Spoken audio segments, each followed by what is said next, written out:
Nakubeba utulie. Bana sikiliza, hapa kuna cha kutulia. Kwani kwanza umetoka wapi?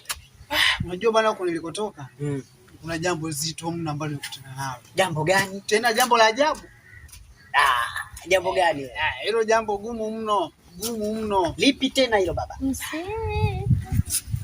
Siri unayo, unaweza kutunza siri wewe, kifua unacho. Sasa hiyo dharau, kifua kipo, chest ipo.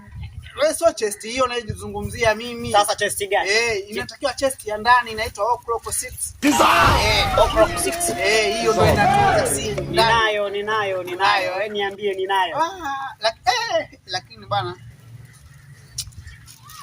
nisije nikapoteza uhai. Hebu tuachane nayo masuala ya siri, tuendelee na safari. Sasa hiyo dharau. Yaani mwanaume unapoanzisha jambo lazima umalizie.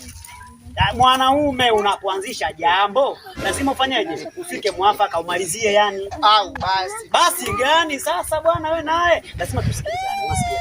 Lazima tusikilizane. Unapoanzisha jambo lazima mwenzako mwambie, sasa unaniachaje hivyo? Lazima umalizie. Na nimeshakuahidi mimi siri ninayo. Kwa nini unashindwa kuniambia? Bwana, kuna siri zingine sio za kumwambia kila mtu. Kama zipi? Kama hizo basi tena tuondoke. Nimeshakwambia bwana, kuna kitu nimekumbuka hapa, itakiwa nikwambie. Nakushusha. Kitu gani?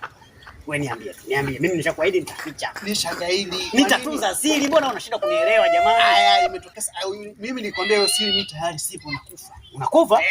Sasa mimi wasikiliza, mimi swala la kuficha siri, mimi ni hatari, naficha siri. Mimi ningekuwa sijui kuficha siri, kuna siku nishakwambia kama dada yako alipewa mimba na yule nani? Rafiki yako yule. Basi.